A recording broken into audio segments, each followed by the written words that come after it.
네, 우리 같이 말씀 보도록 하겠습니다. 사무엘상 17장 1절에서 11절까지 우리 함께 보도록 하겠습니다.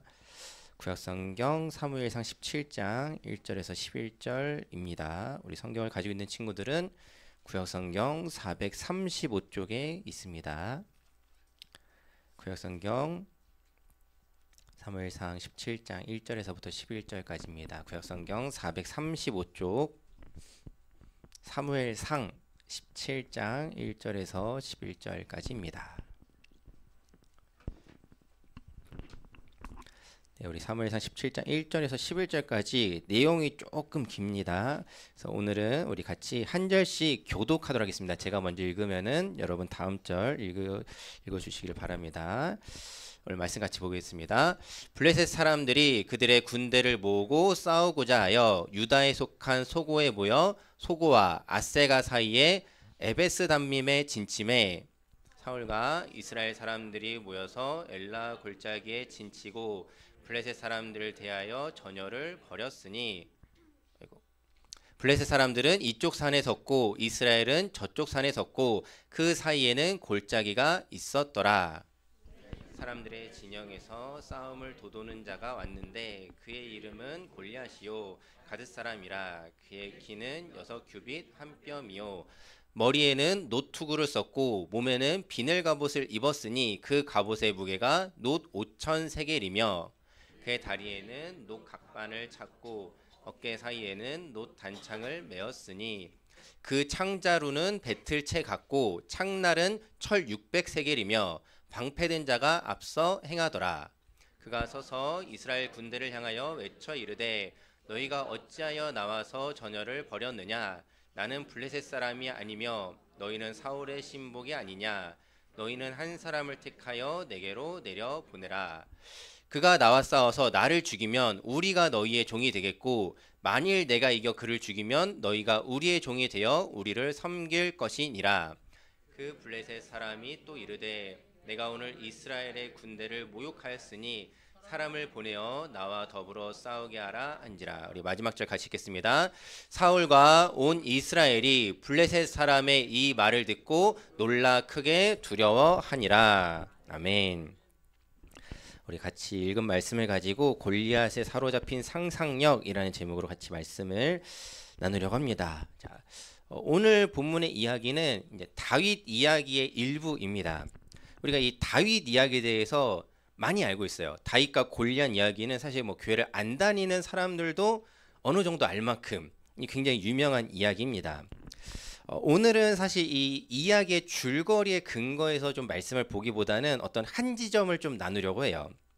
자, 오늘 설교의 이제 중요한 큰 단어 중에 키워드 중에 하나는 뭐냐면은 상상력이라는 단어입니다. 상상력. 자, 우리가 오늘 나누려고 하는 이 상상력이라는 것은 단순히 어떤 망상이나 공상 이런 것들이 아니라 우리에게 다가올 미래에 대한 나의 상상력을 우리가 오늘 나눠보려고 해요. 자, 이제 2024년이 곧 끝이 납니다. 며칠 안 남았어요. 이제 2025년을 여러분들 한번 그려보고 계시나요? 아, 내년에는 어떨까? 내년이 이러지 않을까? 저러지 않을까 하는데, 자, 우리가 이제 내년을 생각하면서 상상력을 발휘하게 되죠. 자, 그런데 여러분 한번 질문해 볼게요. 그 내년에 대한 여러분의 상상력은 여러분을 설레게 하나요? 아니면 두렵게 하나요? 둘 다? 우문현답이었네요. 둘 다. 맞아요. 우리의 상상력이라는 것은 이렇게 우리를 설레게도 하고 두렵게도 할 수 있다라는 겁니다. 자, 오늘 본문의 이야기를 조금 더 다시 이제 볼 텐데, 자, 오늘 본문의 장면은 자, 이제 이 다윗과 골리앗이 직접적으로 대결하기 직전의 이야기라고 할 수 있습니다. 자, 이 골리앗이라는 사람이 나와가지고 이스라엘 군대를 조롱해요. 야, 너네는 전쟁하러 나와가지고 왜 가만히 있냐? 자, 뭐 아까 여러 가지 말들이 있었죠. 왜 전열을 펼쳤느냐, 어쩌고저쩌고 막 말들이 있었는데 좀 쉽게 얘기하면 이런 거예요. 전쟁을 하기 위해서 대치는 했는데 이스라엘 군대가 꼼짝을 않는 거예요. 그냥 골리앗이 나와가지고 야, 너네 싸우러 온 거 맞아? 야, 싸우러 왔으면 전쟁을 해야지 왜 이렇게 너네 맨날 가만히만 있냐? 이런 식으로 이제 시비를 걸기 시작하는 거예요. 자, 그러면서 이 골리앗이 어떤 이야기를 하냐면은 야, 이럴 거면은 뭐 요새 이제 맞다이라는 표현이 좀 유행을 하는데 1대1로 들어와 맞다이 하자 이런 얘기를 하는 거예요. 그래서 1대1 대결에서 내가 지면 우리가 진 거고 너네 대표가 지면은 너네가 진 거야. 그러니까 1대1 대결을 통해서 그냥 깔끔하게 승부를 내자라고 이야기를 합니다. 자, 어떤 면에서는 사실 제법 괜찮은 제안이에요. 어떻게 보면 괜찮은 제안입니다. 왜 그러냐면은 골리앗 한 명만 이기면 되잖아요. 그 블레셋의 수천 군대를 다 상대할 필요 없이 1대1로 좀 쉽게 얘기하자면은 골리앗만 이기면 되는 싸움이 돼버린 거예요. 이게 또 골리앗이 제안했으니까 이스라엘에서 그냥 오케이 하고 잘 싸운 사람을 내보내서 골리앗만 쓰러뜨리면은 그냥 이기는 전쟁이 돼버린 겁니다. 보기에 따라서는 굉장히 쉬운 전투가 될 수도 있는 상황이었는데, 자, 근데 이 골리앗을 이기는 게 또 쉬운 일은 아닙니다. 자, 이 골리앗 한 사람만 이기면 된다고 했지만은 사실 이 골리앗의 이런 외침에 이스라엘 군대는 아 그래 야 우리 한 명만 나가가지고 저 골리앗 쓰러뜨려 보자 이렇게 반응하지 못해요. 골리앗 한 사람이 그 앞에 나와가지고 아무리 조롱하고 무시하고 놀리고 그들을 나쁘게 이야기했지만은 다 어떤 반응이었느냐? 크게 놀라 두려워할 뿐이었다라는 겁니다. 자, 실제로 골리앗이라는 사람이 굉장히 강한 용사인 건 맞아요. 자, 오늘 골리앗에 대해서 간단하게 보면은 자, 우선 블레셋 출신이에요. 자, 블레셋 출신이라는 건 뭐냐면은 그냥 태생의 전투 민족인 겁니다. 자, 여러분 바이킹 들어보셨죠? 바이킹 민족이에요. 이 블레셋 민족이라는 게 우리가 이제 세계사나 이런 데서 배우는 이제 바이킹 민족 사람들이 이쪽 계열이에요. 그냥 뭐 거의 혹시 좀 예전 영화인데 영화 300이라는 영화 혹시 아는 분 계세요? 보신 분, 청소년 여러분 중에 선생님들은 거의 다 보셨죠? 저도 봤습니다. 자, 우리 친구들은 잘 모를 수 있는데 아무튼 쉽게 얘기하면은 그냥 나서부터 이미 칼 들고 거의 태어났다라고 하는 사람들인 거예요. 그리고 뭐 역사 공부를 좀 하자면은 이스라엘은 아직 청동기에 머물고 있을 때 블레셋은 이미 철기가 도입된 시점이었습니다. 굉장히 이제 전투에 능한 민족이라는 거예요. 자, 그 중에서도 골리앗은 장군이었어요. 자, 잘 싸우는 사람들 중에서 장군이라는 거는 얼마큼 더 잘 싸운다라는지 뭐 대충 예상해 볼 수 있겠죠. 자, 그리고 키가 6규빗 한 뼘이라고 성경에 나오는데 자, 보통 규빗이라고 하면은 40에서 45cm입니다.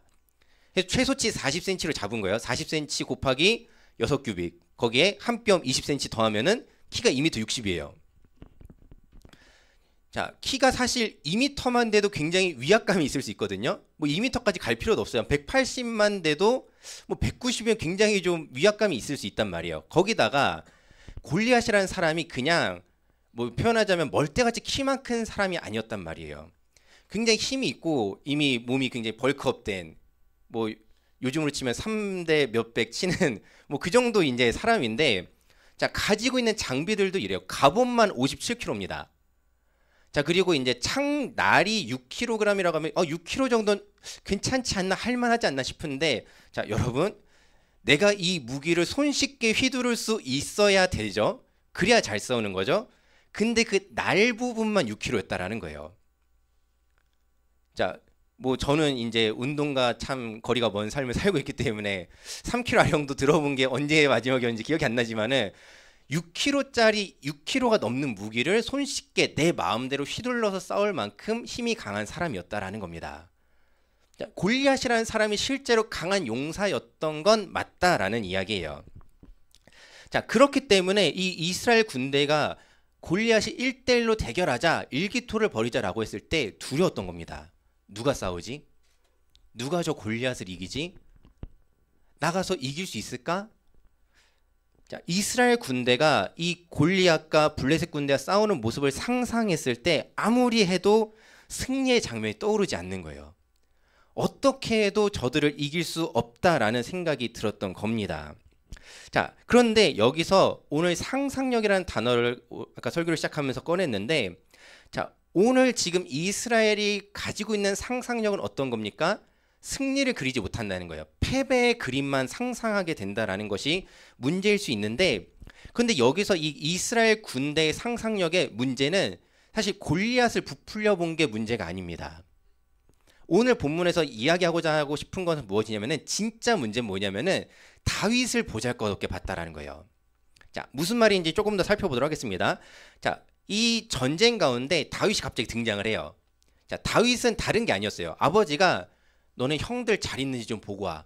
먹을 거 챙겨줄 테니까 형들 이거 나눠주고 형들 무사한지 잘 보고 와.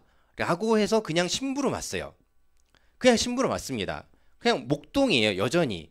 뭐 다윗이 뭐 별다른 게 있지 않습니다. 목동이 그냥 양치다 말고 형들 보러 온 거예요. 간식 싸들고 음식 싸들고 온 겁니다. 자, 근데 이때 형들이 이 다윗을 보면서 반기질 않아요.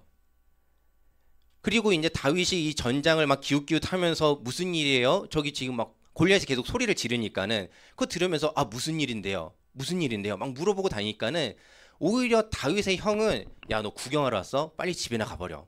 막 뭐라고 혼내요. 그 다윗을 반겨주지 않고 다윗을 굉장히 무시합니다. 자, 근데 우리가 이 다윗과 골리앗의 이야기의 결말을 알고 있어요. 알고 있습니다. 그렇죠? 자, 그 결말의 근거에서 생각할 때 이 다윗이라는 사람은 어떤 사람입니까? 그 크고 강한 용사 골리앗을 쓰러뜨릴 수 있는 유일한 사람이에요. 그렇죠? 유일한 사람입니다. 근데 이스라엘 군대 중에서는 아무도 다윗이 그럴 수 있는 사람이라고 알아보지 못했다라는 거예요. 자, 오늘 이 다윗이 여기서 등장하고 골리앗과의 전투가 지금 굉장히 긴 텀이 있지 않아요. 지금 형들한테 이렇게 혼나고 조금 있다가 가서 골리앗 쓰러뜨리는 거거든요. 거의 뭐 1시간도 안 걸렸을지 모르겠어요. 한 30분 전에 형한테 혼났는데 가서 골리앗 쓰러뜨리고 온 거예요. 이 다윗이 골리앗을 보면서 아 내가 언젠가 저거 쓰러뜨린다 막 벌크업해서 오고 막 레벨업해서 오고 그런 게 아니란 말이에요. 그냥 목동 그대로 와가지고 양치던 사람이 한 30분 뒤에 가서 골리앗 쓰러뜨리고 옵니다. 이스라엘 군대 그 누구도 그 앞에 서는 것조차 못했던 그 사람들의 모습 가운데 다윗은 그러한 사람이었다라는 겁니다. 자, 오늘 다윗의 모습을 우리가 좀 생각해 볼 필요가 있습니다. 자, 많은 이스라엘 군대, 많은 사람들은 골리앗을 바라보면서 어떤 상상이 사로잡혔냐면은 지는 상상을 한 거예요. 우린 이길 수 없어. 우리는 반드시 질 거야. 우린 다 죽을 거야. 그런 상상이 휩싸였는데 오히려 다윗은 그 반대였던 거예요. 다윗이라는 사람이 가지는 상상력은 어떤 그림을 그렸냐면은 그가 이후에 고백했던 내용을 근거로 아마 다윗의 속마음이 이러지 않았을까 싶습니다. 한번 제가 좀 추측을 해보는 건데 다윗은 오히려 이렇게 생각했을 거예요. 골리앗의 그 외침을 들으면서 사람들의 반응을 보면서 왜 다 저 골리앗을 저렇게 무서워하지? 살아계신 하나님의 군대인 우리가 왜 저 이방 장수 골리앗 하나를 어쩌지 못해서 이렇게 두려워하지? 이상한데? 오히려 다윗은 그렇게 생각했을지 모르겠습니다. 자, 오늘 이 다윗에게 있어서 다윗의 시점에서 골리앗이 그렇다면 작아 보였던 거냐? 그렇지 않아요. 골리앗은 골리앗입니다. 자, 골리앗은 골리앗이에요. 이 말은 뭐냐면은 그는 여전히 힘세고 싸움 잘하는 강한 용사라는 거예요. 다윗이라고 해서 그 골리앗이 작아 보이거나 그러지 않아요. 여전히 그는 강하고 힘센 사람이었습니다. 하지만 다윗이 가지고 있는 관점은 무엇이냐면은 그 강한 용사 골리앗보다 더 크신 하나님이 우리와 함께 하신다. 그것이 우리 이스라엘 군대다라는 그 상상을 다윗은 가지고 있었다는 겁니다. 자, 오늘 제가 여러분들에게 말씀드리는 이 상상력이라는 것은 단순히 어떤 정신승리나 뭐 피해망상 이런 걸 이야기하고 싶은 게 아니에요. 오히려 굉장히 현실적인 부분을 오늘 좀 이야기하고 싶은데, 자, 우리의 신앙생활이라는 것은 사실 지극히 현실을 살아가는 일이에요. 자, 우리의 신앙과 믿음이라는 거는 어떤 뜬구름 잡는 게 아니라는 거예요. 자, 여러분 이렇게 얘기해 볼게요. 오늘 이 예배를 마치고 여러분 살아가야 돼요. 살아가야 됩니다. 우리가 여기서 어떤 그냥 막 꿈만 꾸다 가는 게 아니에요. 말씀 나눈 대로 여러분 가서 사셔야 돼요. 그건 현실입니다. 여러분들이 마주하는 현실이에요. 자, 다윗은 누구보다 현실적인 사람이었는데 다만 차이가 있었다면 무엇이냐면은 하나님께 기반을 둔 사람이었다라는 겁니다. 그게 다윗이 가지고 있는 차이였다라는 것인데, 자, 이 다윗이라는 사람이 나중에 이제 사울 왕 앞에서 그런 얘기도 해요. 골리앗을 이제 쓰러뜨리러 간다고 했을 때 사울 왕이 걱정을 합니다. 누가 봐도 그냥 시골뜨기 목동이거든요. 뭐 무기를 찾다거나 누가 봐도 강해 보인다든가 뭐 이런 모습이 아니에요. 그냥 누가 봐도 양치기 목동입니다. 그러니까 사울왕이 걱정입니다. 너가 어떻게 저 골리앗을 이겨? 너가 어떻게 이겨? 심지어 나이도 어린데. 뭐 추측하기로 이 당시 다윗이 한 16살 정도로 추측을 해요. 그 정도 나이에 어린 목동이 보기에는 싸움이라고는 한 번도 안 해봤을 것 같은 얘가 골리앗을 어떻게 이길까? 사울이 걱정을 합니다. 근데 다윗이 이때 무슨 얘기를 하냐면은 그런 이야기를 해요. 제가 좀 요약해서 이야기하자면은 하나님이 저와 함께 하시기 때문에 내가 양을 치면서도 곰이 오든 사자가 오든 그 맹수들 물리치면서 하나님이 내게 허락하신 그 내 양들을 지켰습니다. 자, 여기서 우리가 기억해야 될 게 지금 다윗이 혼자 헛된 상상으로 얘기하는 게 아니라는 거예요. 내가 곰과 사자와 싸우는 상상을 해서 내가 이겼어. 그래서 골리앗도 싸워볼 만해. 이런 게 아니란 말이에요. 실제로 다윗은 이미 곰도 물리치고 사자도 물리쳤던 사람이라는 겁니다. 이미 준비된 용사였다라는 거예요. 다윗이 여기 오기 직전에 뭐 직전에서야 막 어떤 뭐 버프를 받아가지고 이게 아니라 그냥 다윗은 이미 골리앗을 이길 수 있는 전사로서 이곳에 왔는데 아무도 다윗을 알아보지 못했다라는 겁니다. 왜요? 골리앗에게 사로잡혔기 때문입니다. 골리앗을 부풀려 본 게 아니라 더 큰 문제는 뭐냐면은 다윗을 작게 본 거예요. 이 차이를 우리가 좀 기억할 필요가 있습니다. 자, 우리의 신앙생활이라는 것도 마찬가지입니다. 우리는 현실을 살아가야 돼요. 뭐 여기 와가지고 우리가 현실과 거리가 있는 어떤 예배를 드려서도 안 되고 그런 게 목적도 아닙니다. 여러분 지극히 현실이에요. 예배는, 믿음은, 신앙은 지극히 현실입니다. 자꾸 어떤 사람들은 그래요. 뭐 현실과 믿음의 어떤 괴리 이야기할 때 뭐 물론 그때 말하는 현실의 어떤 의미들도 있겠지만은 아니요, 신앙은 현실입니다. 신앙 현실이라는 말은 여러분들 살아가야 된다는 거예요. 그 신앙을 근거로 살아가야 된다는 겁니다. 다윗이 그랬던 거예요. 다윗에게는 그렇습니다. 어찌 보면 내 눈앞에 있는 곰보다 내 눈에 보이진 않지만 하나님이 더 실제적인 분이었고 지금 나를 향해서 포효하는 사자의 포효보다도 하나님의 말씀이 더 그의 마음에 울리는 실제였다라는 거예요. 그런데 우리는 사실 현실이라는 그 이름 앞에 사로잡힐 때가 있어요. 골리앗이라는 어떤 현실 앞에 사로잡힐 때가 있습니다.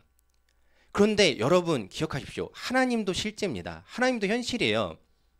하나님도 현실입니다. 하나님은 우리의 상상 속에 계시는 분이 아니에요. 그렇기 때문에 우리가 현실 속에서 하나님을 붙들고 살아가야 되는 겁니다. 다윗이 그러한 삶을 살았던 거예요. 눈앞에 있는 곰보다 하나님 눈에 보이진 않지만 그분이 실제하시고 당장 내 귀에 들리는 어떤 맹수의 울음소리보다 하나님의 말씀이 내 안에 더 실제적이었던 겁니다. 하나님께 사로잡혀서 하나님을 기준으로 살았기 때문에 그가 어떤 정신승리를 어떤 망상을 하는 게 아니라 그 현실 속에서도 믿음으로 승리할 수 있었다라는 겁니다.